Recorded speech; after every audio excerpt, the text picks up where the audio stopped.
नमस्कार, बहुत स्वागत है आपका राज्य देख रहे हैं आप और मैं हूं आपके साथ दिव्या माधवानी। रुक करेंगे उत्तर प्रदेश की बड़ी खबरों का। उत्तर प्रदेश के चंदौली को बड़ी सौगात मिली है, जहां पर महर्षि बाबा कीनाराम सुपर स्पेशलिटी हॉस्पिटल तैयार हो गया है। अब बीएचयू नहीं जाना पड़ेगा लोगों को। मुख्यमंत्री योगी आदित्यनाथ की महत्वाकांक्षी योजना से चंदौली में महर्षि बाबा कीनाराम सुपर स्पेशलिटी हॉस्पिटल पूरी तरीके से तैयार हो चुका है। 400 से ज्यादा बेड है, आईसीयू, डायलिसिस है, ट्रामा सेंटर है, साथ ही डिजिटल एक्सरे जैसी अत्याधुनिक सुविधाएं उपलब्ध है। अस्पताल दलालों से मुक्त रहेगा। बाहर की दवा या फिर जांच लिखने पर सख्त कार्रवाई होगी।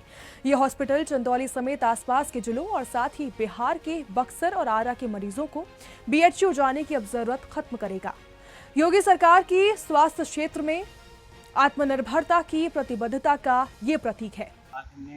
इंस्पेक्शन किया, सब कुछ रेडी हो गया है, बस कमीशनिंग एंड टेस्टिंग चल रही है इलेक्ट्रिसिटी की और तो एसी टेस्टिंग, लिफ्ट की टेस्टिंग चल रही है। नेक्स्ट विद इन वीक हमें हैंड ओवर हो जाएगा। ये हॉस्पिटल 330 बेड का है, इसमें 38 आईसीयू हैं और टोटल मिला के करीब 550 बेड का हॉस्पिटल। चंदौली मुख्यालय पे स्थित बाबा कीनाराम मेडिकल कॉलेज का ये हॉस्पिटल है और ये बन करके तैयार हो गया है। 1 से 1.5 महीने में ये जनता जनार्दन को सौंप दिया जाएगा। डॉक्टर अमित कुमार जो यहाँ के प्रिंसिपल हैं, उन्होंने अभी आए थे और यहाँ पे मौका मुआयना किया है अपने टीम के साथ। उन्होंने कहा कि लगभग 100 कैमरों से ऊपर ये पूरा कॉलेज जो है, कॉलेज और हॉस्पिटल ये लैस रहेगा। इसमें जो भी अवांछनीय तो उनको चिन्हित किया जाएगा। लोग बाहर भी यहाँ के जो डॉक्टर हैं वो दवा लिखते हैं, लेकिन उनके ऊपर भी कार्रवाई की जाएगी, उनको चिन्हित किया जाएगा। और जो सुरक्षा कर्मी लगे हैं सैनिक कल्याण निगम के माध्यम से, उनको भी थोड़ा सा दिशा निर्देश दिया जाएगा कि ऐसे लोगों को चिन्हित करें और जो बाहर के जो दलाल आ रहे हैं उनके ऊपर भी सख्त कार्रवाई कराएं। सतीश तिवारी जी जो हमारे कैमरामैन से कहेंगे ये दिखाएं। ये बिल्डिंग बन के तैयार हो गई है। ये बिल्डिंग 6 मंजिला है और लगभग पूरे कैंपस में 400 के आसपास बेड होंगे और इसको बन जाने से बीएचयू लोगों को नहीं जाना पड़ेगा, जहां भीड़ भाड़ झेलना पड़ता था। और इसके साथ साथ जो बिहार के लोग हैं उनको काफ़ी सहूलियत मिलेगी। ये मेडिकल कॉलेज तो है, लेकिन जो यहाँ पे हॉस्पिटल है अत्याधुनिक बनाया जा रहा है। और सबसे बड़ी बात है कि चंदौली जनपद वासियों को मुख्यमंत्री योगी आदित्यनाथ का बहुत बड़ी सौगात है। ये मुख्यमंत्री योगी नाथ की ही देन है कि आज चंदौली जनपद को इतना बड़ा हॉस्पिटल और मेडिकल कॉलेज मिला है। कैमरामैन सतीश तिवारी जी के साथ जिला प्रशांत सिंह, जनपद चंदौली। उत्तर प्रदेश के कुशीनगर से इस वक्त की सबसे बड़ी और सनसनीखेज खबर सामने आई, जहां पर कुशीनगर पुलिस ने लव जिहाद के एक बड़े नेटवर्क का पर्दाफाश किया है। और ये नेटवर्क नाबालिग हिंदू लड़कियों को प्रेम जाल में फंसाकर धर्म परिवर्तन और साथ ही यौन शोषण जैसी घिनौनी साजिश को अंजाम दे रहा था। घटना रामकोला थाना क्षेत्र की है, जहां पर 15 साल की मासूम बच्ची को शादी का झांसा देकर अगवा किया गया। जैसे ही परिवार ने पुलिस में शिकायत की, एसपी कुशीनगर संतोष कुमार मिश्रा ने एक स्पेशल टीम गठित कर इस पूरे जिहादी गिरोह को ट्रैक किया और आज 4 आरोपियों को गिरफ्तार किया गया है। गिरफ्तार आरोपियों में अरमान अली, साथ ही अरबाज, इकरामुल हक और साथ ही जैरुन निशा। पुलिस ने मौके से फर्जी आधार कार्ड, 7 फर्जी सिम कार्ड, 1 कार और साथ ही 3 मोबाइल फोन भी बरामद किए हैं। वहीं पुलिस की पूछताछ में चौंकाने वाला खुलासा हुआ है और इन जिहादियों ने पहले भी 3 नाबालिग लड़कियों को बहला फुसलाकर मुंबई भेजा था, जहां उनका धर्म बदला गया था और उनका शारीरिक शोषण किया गया था। कुशीनगर के एसपी ने लोगों से खास अपील की है कि देहात क्षेत्रों के माता पिता अपनी बेटियों की गतिविधियों पर नजर रखें और कोई नया युवक दोस्त ना बनाए, साथ ही सतर्क रहें और समय रहते पुलिस को सूचना दें। जनपद कुशीनगर में लव जिहाद और धर्म परिवर्तन कराने वाले एक गैंग का खुलासा किया गया है, जिसमें टोटल 4 लोगों की गिरफ्तारी, जिसमें एक महिला भी सम्मिलित है, गिरफ्तारी की गई है। ये जो प्रकरण है थाना रामकोला से संबंधित है। इसमें जून के महीने में 3 हिंदू नाबालिग लड़कियां घर से चली गई थी, जिनको कि महाराष्ट्र मुंबई से सकुशल बरामद किया गया था, जिसमें मुकदमा लिख के काम किया जा रहा था। इसी दौरान जुलाई के महीने में अभी एक और जो नाबालिग लड़की उसी में से वो फिर से घर से चली गई थी, जिसके संबंध में उनके पिता प्रेम पुत्र छठू मधेशिया के द्वारा दोबारा मुकदमा लिखाया गया। इसमें हमारे सीओ खड्डा के नेतृत्व में पूरी एक टीम लगाई गई थी और इस टीम ने एक जो धर्म परिवर्तन लव जिहाद वाले गैंग का खुलासा किया है। इसमें टोटल 4 लोगों को पकड़ा गया है, जिसमें कि अरमान अली, अरबाज पुत्र समीउल्लाह, इकरामुल और एक महिला जैरुन निशा, इनकी गिरफ्तारी की गई है। यूपी के सीतापुर से खबर है, जहां पर राजधानी लखनऊ से कुछ ही दूर पर स्थित जनपद सीतापुर के रामपुर मथुरा में द केरला फाइल्स जैसे ही घटना सामने आई। एक और जहां धर्मांतरण के खेल में मौलाना और मुल्ले सबसे आगे हैं, वहीं उसी खेल को सफल बनाने में मुस्लिम युवतियों और महिलाएं भी पीछे नहीं हैं। फिलहाल पुलिस द्वारा निस्बा, साथ ही साबिया जमाल और शाहरुख और साथ ही अन्य एक अज्ञात व्यक्ति पर मुकदमा दर्ज किया गया है। गौरव तलब है कि उसी कड़ी से जुड़े ये हो सकते हैं।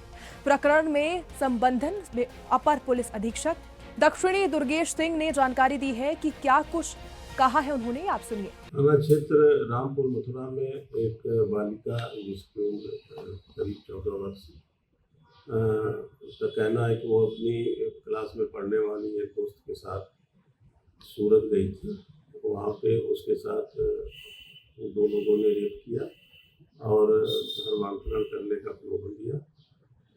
इस पे जो है अभियोग पंजीकृत करके सुसंगत धाराओं में अभियुक्तों से पूछताछ की जा रही है और पीड़ित बालिका का मेडिकल परीक्षण कराया जा रहा है। इस पर शीघ्र ही आवश्यक विधिक कार्रवाई की जाएगी। जो दोषी होगा उसको सख्त गिरफ्तारी और इसमें अग्रेसर कार्रवाई की जाएगी। क्या सर इसको माना जाए इसमें जो कहीं ना कहीं लापरवाही हुई है और पुलिस अधीक्षक की तरफ से एसओ के इंस्पेक्टर के ऊपर कार्रवाई भी की गई है, क्या और लोगों के ऊपर भी कार्रवाई हो सकती है? पुलिस अधीक्षक महोदय द्वारा इसमें प्रभारी निरीक्षक रामपुर मथुरा को हटा दिया गया, लाइन हाजिर किया गया है और इसमें जांच की जा रही है। जिस स्तर पर भी लापरवाही होगी इसमें कार्रवाई की जाएगी। उत्तर प्रदेश के चंदौली जनपद में अपराधियों और साथ ही पुलिस के बीच देर रात एक जबरदस्त मुठभेड़ हुई, जहां पर अलीनगर और साथ ही मुगलसराय पुलिस की संयुक्त टीम ने कार्रवाई करते हुए 4 वंचित बदमाशों को मुठभेड़ के दौरान पकड़ लिया है, जिनके पैरों में गोली लगी है। इसी दौरान 2 पुलिसकर्मी भी फायरिंग में घायल हो गए। पुलिस को सूचना मिली कि 21 जुलाई को हुई एक प्रॉपर्टी डीलर की हत्या में शामिल अपराधी क्षेत्र में सक्रिय है और दोबारा वारदात को अंजाम देने की फिराक में है। सूचना मिलते ही पुलिस ने घेराबंदी की, लेकिन बदमाशों ने पुलिस टीम पर ही फायरिंग कर डाली। बता दें कि इसी को लेकर पुलिस ने साहस और साथ ही रणनीति के साथ जवाबी कार्रवाई की और 4 बदमाश को पकड़ लिया।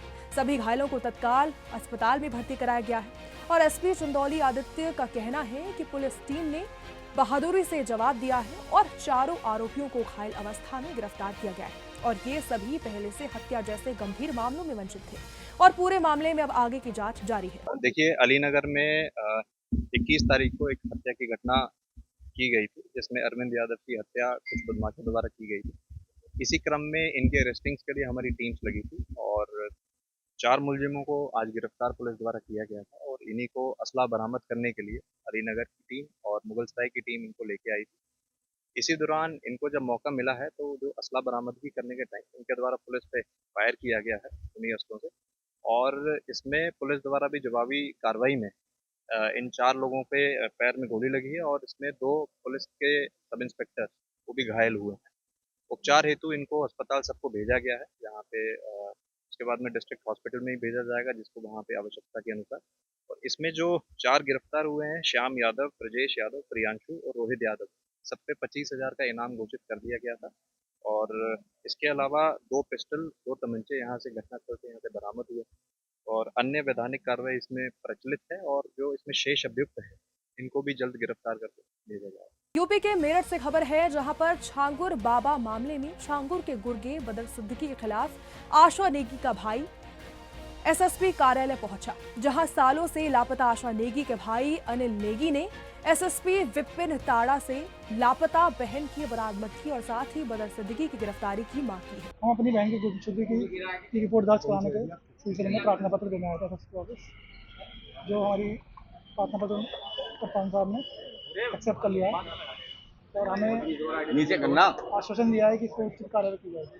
क्या था पूरा प्रकरण? आपको हमारी बहन की मिसिंग का था।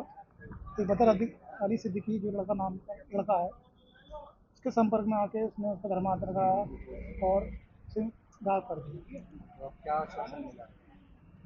सर साहब ने आश्वासन दिया है कि इसकी जाँच होगी, निष्पक्ष और आपकी जान जहाँ भी होगी तो ढूंढा जाएगा, खो जाएगा। उत्तर प्रदेश के बस्ती जिले में मौलाना छांगुर उर्फ जमालुद्दीन के धर्मांतरण नेटवर्क का खुलासा हुआ है।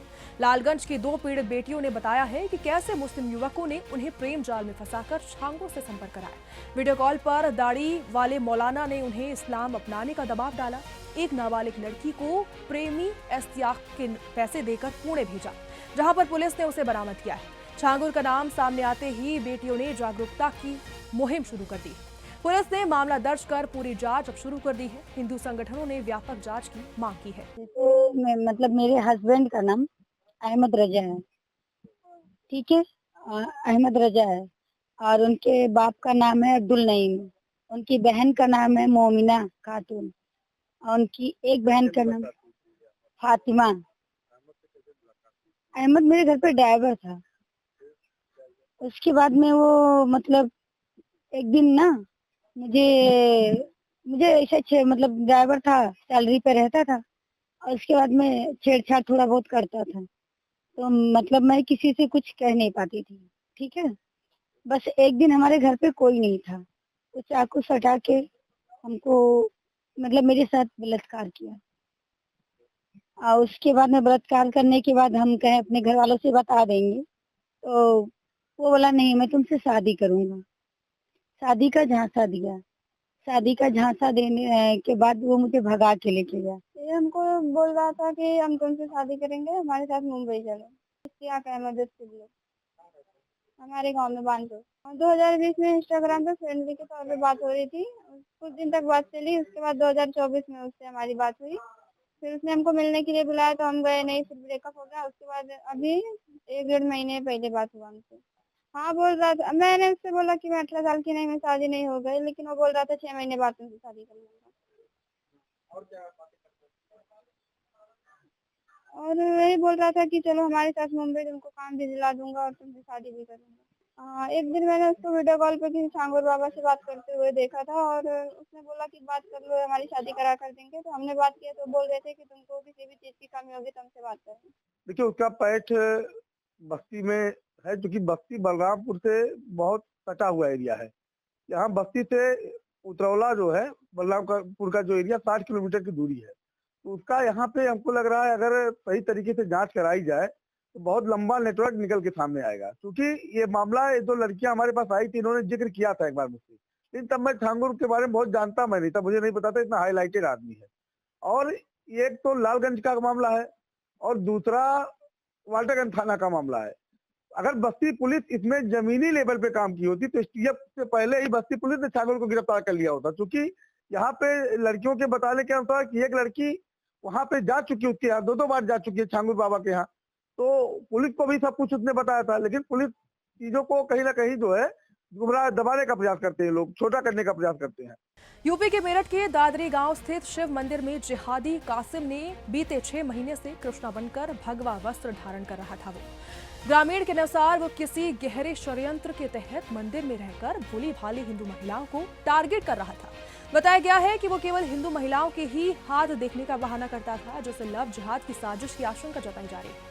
फिलहाल पुलिस ने उसे गिरफ्तार कर जांच शुरू कर दी है। इसको लेकर स्थानीय लोगों का क्या कुछ कहना है वो आपको सुनाते हैं। काफी टाइम से वो हमारे यहाँ रह रहा था, कृष्ण नाम बदल के हिंदू नाम का। हमने भी ज्यादा जांच नहीं की, जब भी कोशिश करी उसकी जांच करने की, वो यहाँ से भागता ही रहा है। देश के अंदर इस तरह के मामले कई बार निकलकर सामने आ रहे हैं, सोशल मीडिया पर भी आप लोग लगातार देखते हैं, फिर भी उसके बावजूद गांव के लोगों ने उसकी जांच क्यों नहीं की? क्यों उसका आधार कार्ड चेक नहीं किया गया? उसका जब भी कोशिश करी वो 10-15 दिन के लिए भाग गया, फिर अपने आप ही आगे रहने लगा। जब भी हम उसको थोड़ा गर्म होते थे, कुछ वो इस तरह से गाँव में रहने लगा, महिलाओं के हाथ देखने लगा, वो लगा, यानी कि उसने अपना जो कुछ उसमें था वो उसने इस बार जो उन्होंने फिर हमें भी दबाया।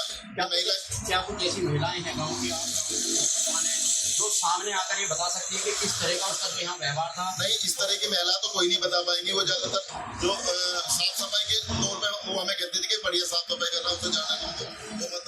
अगर उसकी कार्रवाई ऐसी थी कि कभी 1-2 बार हमने पूजा कर रहा है तो चप्पल में ही पूजा कर रहा है, और अभी परसों जैसे कुछ बड़ा हादसा करने ही वो यहाँ आया था, उससे पहले हमने भगा दिया था।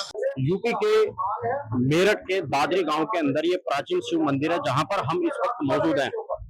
यहाँ पर पिछले कुछ समय से कासिम नाम का जो मुस्लिम जिहादी है वो यहाँ पर अपना कृष्णा नाम बताकर यहाँ पर पुजारी के बेस में रह रहा था और भगवा वस्त्र उसने यहाँ धारण किए हुए थे।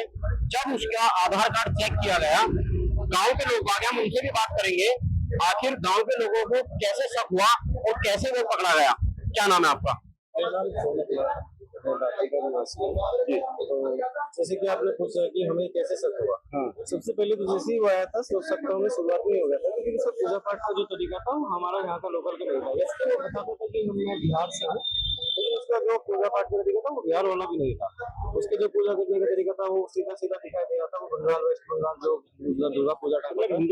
यूपी के बिजनौर के चांदपुर से एक चौंकाने वाला मामला सामने आया है, जहां पर आरिफ नामक युवक पर हिंदू युवतियों को प्रेम जाल में फंसाकर धर्मांतरण और विदेश भेजने का आरोप लगा है। गैस चूल्हा मरम्मत करने वाला आरिफ के पास महंगी गाड़ी थी, आलिशान कोठी और साथ ही पुलिस में उसने पकड़ी गई। एक हिंदू युवती ने आरोप लगाया है कि आरिफ ने उसके पीछा किया और फोटो खींचे, नशा देकर दुष्कर्म किया और वीडियो बनाकर ब्लैकमेल किया। युवती का नाम बदलकर जिया आरिफ कर पासपोर्ट बनवाने की भी कोशिश की गई। परिजनों और हिंदू संगठनों के दबाव पर आरोपी को जेल भेज दिया गया है। पुलिस अब पूरे मामले की जांच कर रही है। थाना चांदपुर के निवासी श्री संदीप कौशिक द्वारा इस आशय का प्रार्थना पत्र प्रस्तुत किया गया कि थाना चांदपुर के मोहल्ला बाजार निवासी आरिफ अंसारी पुत्र फारूक अंसारी द्वारा दूसरे समुदाय की युवतियों को प्रेमजाल में फंसाकर उनका धर्मांतरण कराकर विदेश भेजने का कार्य किया जाता है। सूचना प्राप्त होते ही तत्काल सुसंगत धाराओं में अभियोग का पंजीकरण कर विवेचनात्मक कार्यवाही और साक्ष्य संकलन प्रारंभ किया गया। अभियुक्त आरिफ अंसारी को हिरासत में लेकर पूछताछ की गई। उसके मोबाइल फोन के डेटा की एनालिसिस की गई। यूपी के प्रयागराज के कौधियारा ब्लॉक स्थित कुल्हड़िया गांव की अस्थायी गौशाला में गौवंश बदहाली का शिकार है। ग्राम प्रधान राधिका प्रसाद ने मीडिया को अंदर जाने से रोका है। 112 पर कॉल कर प्रशासनिक हस्तक्षेप के बाद जब टीम गौशाला में दाखिल हुई तो वहां पर 8 गौवंश कुपोषित और साथ ही बीमार मिले। एक गाय की मौत हो चुकी थी, वहीं उसमें आंखों में उनके कीड़े थे। गौवंश की हालत ने सरकारी देखरेख की पोल पूरी तरीके से खोल दी है। स्थानीय प्रशासन साथ ही ग्राम प्रधान और सचिव से जवाबदेही तय होनी चाहिए।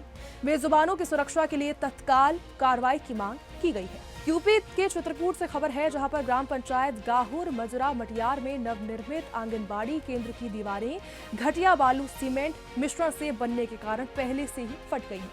ग्रामीणों का आरोप है कि ठेकेदार ने फटी दीवारों पर मरहम पट्टी कर छत डालकर लीपापोती की, जिससे बच्चों की सुरक्षा खतरे में आ गई। ग्राम पंचायत अधिकारी ने पेमेंट न होने का भी हवाला दिया है। आंगनबाड़ी महिला ने कहा है कि निर्माण है वो दोषी है और साथ ही स्थानीय लोग जिलाधिकारी को ज्ञापन देकर सही निर्माण की मांग करेंगे। मामला योगी सरकार की जीरो टॉलरेंस नीति को चुनौती है। आंगनबाड़ी पद पर हूँ, लेकिन जब गई स्कूल बोले कि आओ देख लो, तो हम देखी तो उसको ऐसे पक्षुई है तो पूरा बालू बिखर रहा था। अब वो बिल्डिंग लगती है गिर जाएगी, किसी के बच्चे दबेंगे तो वो उसमें बड़ा नुकसान होगा। बिल्डिंग उठाने से मतलब कुछ नहीं है। अब छत पड़ जाएगा तो बैठेंगे बच्चे, तो उसमें जब गिरेगी दीवार तो बच्चे दबेंगे तो एक आरोप लगेगा। बस दीवारों की क्या स्थिति है? दीवार पूरी फटी है। सीमेंट चिपका नहीं, सीमेंट उसमें कम डाला गया है, बालू 4 बोरी 1 सीमेंट, दीवार फट गई। इतना लगा कि उसको दीवार को उठाए तो चारों तरफ से दीवार ऐसे क्रैक है। यूपी के मुजफ्फरनगर के बुड़ाना कोतवाली क्षेत्र के विज्ञाना मार्ग पर पुलिस और बदमाशों के बीच मुठभेड़ हुई। मुठभेड़ में 25-25 हजार के इनामी बदमाश अरुण और साथ ही साहिल घायल हो गए। दोनों अनिल दुजाना गैंग से जुड़े हुए हैं और संभल में मिनी बैंक लूट के मामले में वंचित थे। पुलिस ने मौके से एक बाइक साथ ही 2 तमंचे कारतूस भी बरामद किए हैं। दोनों बदमाशों पर लूट, रंगदारी और गैंगस्टर एक्ट समेत 20 मुकदमे दर्ज है। घायल अवस्था में उन्हें अस्पताल में भर्ती कराया गया है। वहीं मामला सीओ बुड़ाना गजेंद्र पाल सिंह की निगरानी में सुलझाया गया। थाना बुड़ाना पुलिस की चौकी इंचार्ज उमरपुर, चौकी इंचार्ज कस्बा और चौकी इंचार्ज परसौली द्वारा विज्ञाना और सेटेडी नहर की पुलिया पर चेकिंग की जा रही थी। एक मोटरसाइकिल पर 2 संदिग्ध व्यक्ति आते हुए दिखाई दिए। उनको रोकने का इशारा किया तो पीछे मुड़ करके भागे और उनका पीछा किया गया तो उनकी मोटरसाइकिल पापुलर के बाग के पास में फिसल गई। उन दोनों ने पापुलर के बाग में से आड़ लेकर के पुलिस पर जान से मारने की नीयत से फायरिंग की। सूक्ष्म फायरिंग में उनको आत्मरक्षार्थ सूक्ष्म फायरिंग में उनके दोनों बदमाशों के पैर में गोली लगी है। घायल अवस्था में उनको CSC बुढ़ाना भेज दिया गया है। सूक्ष्म पूछताछ में पता चला है दोनों ही अभियुक्त अरुण और साहिल दोनों ही नोएडा के रहने वाले हैं और ये संभल से लूट में वांछित चल रहे हैं। इन पर 25-25 हज़ार का नाम घोषित है और इन पर लूट, चोरी और रंगदारी गैंगस्टर की वांछित हैं। ये यूपी के फिरोजाबाद के रसूलपुर थाना क्षेत्र में मुठभेड़ के दौरान शातिर चोर अलीशान उर्फ निदान उर्फ विकास पुलिस की गोली से घायल होकर गिरफ्तार हुआ है। बता दें, आरोपी के पास से अवैध तमंचा, कारतूस, साथ ही बाइक, चोरी के आभूषण और 4.05 लाख नगद बरामद किए गए। आलिशान पर करीब दर्जन भर मुकदमे दर्ज हैं। उसने कई थाने क्षेत्रों में चोरी की वारदातों को स्वीकार किया। पुलिस में उसकी पत्नी निंदा और उसकी संलिप्तता भी उसमें पाई गई है, जिसके कब्जे से और भी माल और साथ ही 26,000 नगद बरामद हुए हैं। दोनों को गिरफ्तार कर विधिक कार्रवाई उसकी की जा रही है। वहीं घायल आरोपी अस्पताल में भर्ती है। थाना रसूलपुर क्षेत्र में एक चोरी की घटना हुई थी। इसमें विवेचना की गई, जांच पड़ताल की गई तो एक व्यक्ति अलीशान, पिता का नाम मोहम्मद खान, ये रामगढ़ थाना क्षेत्र का रहने वाला है। इसका नाम प्रकाश में आया था। पुलिस इसकी खोजबीन कर रही थी। इसके संभावित स्थानों पे दबिश दी जा रही थी। आज सूचना ये मिली कि ये चोरी का कुछ माल सामान बेचकर ये इधर फतेहाबाद रोड की तरफ से वापस आ रहा है। यहीं बड़ी चौराहा के बगल में यहाँ रसूलपुर पुलिस द्वारा चेकिंग की जा रही थी और चेकिंग के दौरान ही ये बाइक से दूर से आता हुआ दिखा है। पुलिस ने इसको रोकने का इशारा किया। पुलिस को देखते ही ये गाड़ी अपना मोड़कर भागने लगा और इसी क्रम में ये गाड़ी इसकी फिसल के गिर गई है। पुलिस से गिरता देख इसने पुलिस के ऊपर फायरिंग कर दी। आत्मरक्षार्थ में पुलिस ने भी फायरिंग की है, जिससे इसके पैर में गोली लगी है। तत्काल इसको ट्रामा सेंटर में इलाज हेतु भेजा गया, जहां पुलिस अभिरक्षा में इसका इलाज चल रहा है। यूपी के कानपुर से खबर है, जहां पर 26 जुलाई को पूरे भारत में कारगिल विजय दिवस उत्साह और साथ ही गर्व के साथ मनाया जाएगा। हर साल की तरह इस साल भी बलिदानियों को श्रद्धांजलि दी जाएगी और उनके परिजनों को सम्मानित किया जाएगा। देश की मोदी सरकार के साथ उत्तर प्रदेश में योगी आदित्यनाथ सरकार इस आयोजन को गरिमा प्रदान करेगी। कानपुर बुंदेलखंड क्षेत्रीय अध्यक्ष प्रकाश पाल ने सुदर्शन न्यूज से बातचीत में क्या कुछ कहा, वो सुनिए। इस समय हमारे साथ मौजूद हैं कानपुर बुंदेलखंड क्षेत्र के क्षेत्रीय अध्यक्ष प्रकाश पाल जी।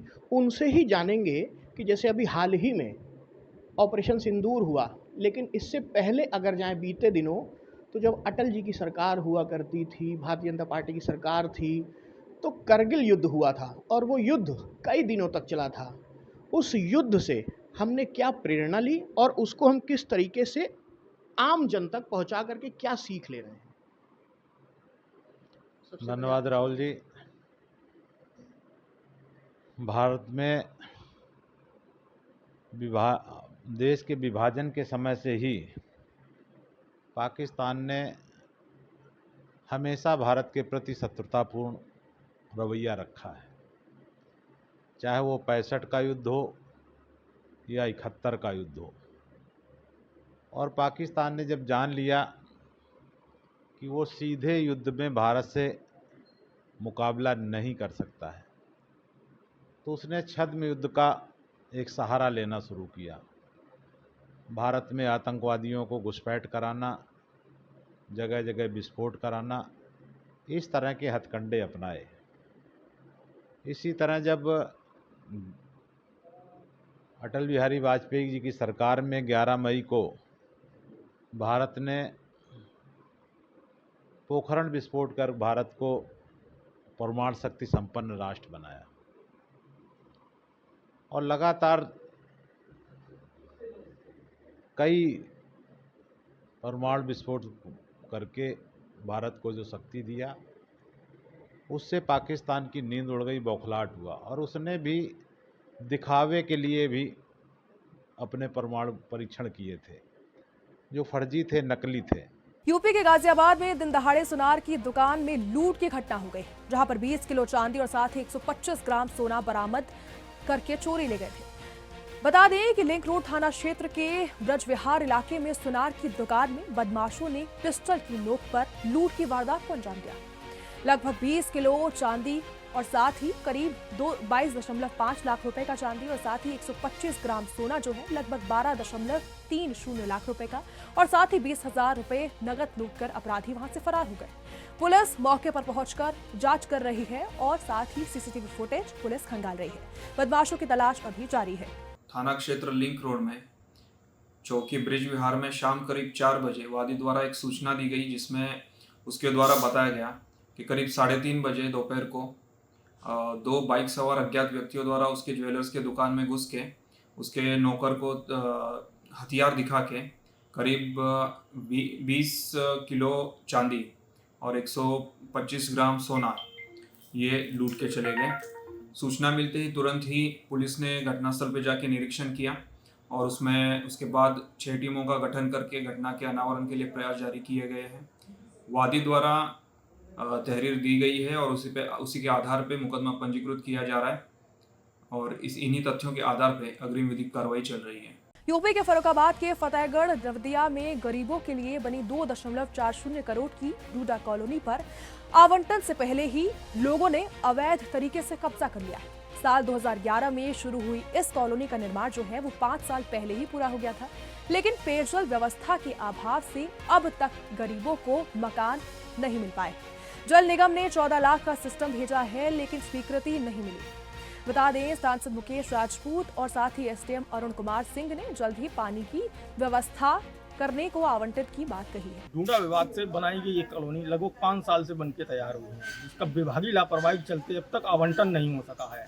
आवंटन न होने की वजह से यहाँ पर बिना आवंटन के ही लोगों ने इस कॉलोनी में अवैध तरीके से रहना शुरू कर दिया है और प्रशासन के कानों पर अब तक जू नहीं रह रही। लोग इसमें बगैर आवंटन के ही अपना कब्जा जमाए हुए हैं और यहाँ पे कई वर्षों से निवास कर रहे हैं। अभी तक कॉलोनियों का आवंटन निर्धारण नहीं हुआ है, किसको किस आधार पर कॉलोनी दी जा रही है, लेकिन उसके बावजूद यहाँ पर लोगों के रहने और ठहरने के लिए खुद यहाँ पर आके अपने स्तर से रहना शुरू कर दिया है, जिस पर डूडा विभाग की लगातार लापरवाही गुजारा हो रही है। अधिकारियों से बातचीत की तो उनका कहना है कि सत्यापन कराया जा रहा है, लेकिन सत्यापन से पूर्व ही यहाँ पर लोग रहने लगे हैं। अभी आवंटन भी नहीं हुआ है और करोड़ों रुपए की कॉलोनियों पर अवैध कब्जा देखने को मिल रहा है। फर्रुखाबाद से सुदर्शन न्यूज के लिए ऋषि सेंगर। क्या नाम है आपका? तो कॉलोनी कितने दिनों से रह रहे हैं आप? हम तो यहीं करीब साल भर से।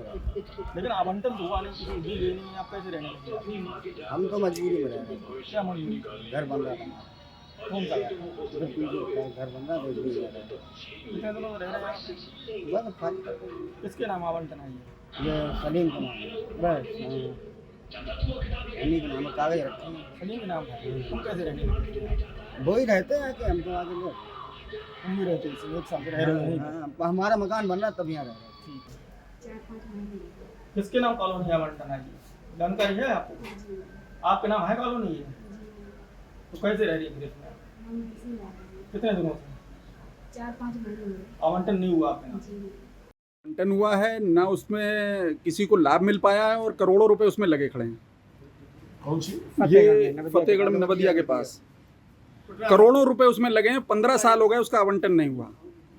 चलिए, तो आपने जलापूर्ति की व्यवस्था नहीं की, जल्दी करा देंगे।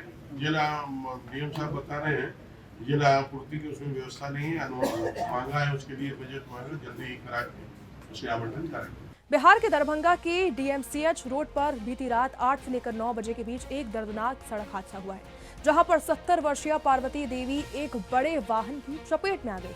बता दें, घटना एनाटॉमी विभाग के पास की गई है। पार्वती देवी, जो कि इंदिरा कॉलोनी बहादुरपुर की निवासी है, वो घर लौटते समय कंस्ट्रक्शन साइट पर कार्यरत वाहन की चपेट में एकदम से आ गई। हादसे में उनके दोनों पैर बुरी तरीके से जख्मी हो गए। उन्हें गंभीर हालत में डीएमसीएच के आपातकालीन विभाग में भर्ती कराया गया।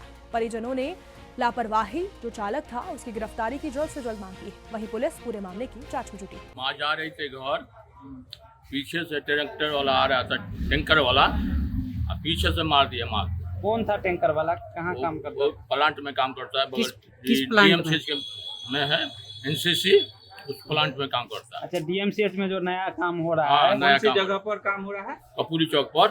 किस साइड में? एक हो गया पश्चिम या पूरब साइड में?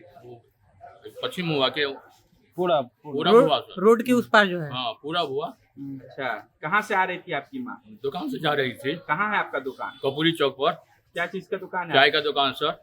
अच्छा, उसी पर माँ आपकी बैठी है? हाँ, वहीं से घर जा रही थी? घर जा रही थी। कितने बजे की घटना है? ये मुझे ना 5 बजे का घटना है। कौन सी गाड़ी थी? वो पानी, वो मतलब बोरिंग गाड़ी है, उसका पानी वाला टैंकर था। बिहार के समस्तीपुर नगर निगम क्षेत्र में नियमित बिजली आपूर्ति नहीं हो रही है, जिससे 1 लाख से ज्यादा आबादी प्रभावित है। सीएम द्वारा हर जिला मुख्यालय में 22 से लेकर 24 घंटे बिजली देने का वादा किया गया है, पर 125 यूनिट मुफ्त योजना जो है उसके बाद शहर में आपूर्ति घटकर 2 से लेकर 10 घंटे रह गई। स्कूली बच्चे, महिलाएं और साथ ही दफ्तर कर्मियों को भारी दिक्कत का सामना करना पड़ा है। कई क्षेत्रों में बिजली पानी को लेकर झगड़े भी हो रहे हैं। वहीं विभागीय अफसरों से संपर्क नहीं हो पा रहा है। बिजली कर्मियों ने ट्रांसफार्मर की खराब स्थिति और साथ ही स्टाफ की कमी को लेकर इसका वजह बताया। जनता राहत का इंतजार करती नजर आ रही है। बिहार के मुंगेर के कच्ची कावड़ पथ पर झारखंड के जमशेदपुर के पंकज मिश्रा ने ब्रह्मोस मिसाइल का प्रतिरूप बनाकर बाबा बैद्यनाथ धाम के लिए कावड़ यात्रा निकाली है। ब्रह्मोस मिसाइल, जिसने ऑपरेशन सिंदूर में पाकिस्तान को घुटनों पर लाकर खड़ा कर दिया था, देशभक्ति के प्रतीक के रूप में प्रस्तुत किया गया है। पंकज ने बताया है कि ये कावड़ बनाने में 1 महीना लगा है और इससे वो भारतीय सेना को समर्पित वो करते हैं।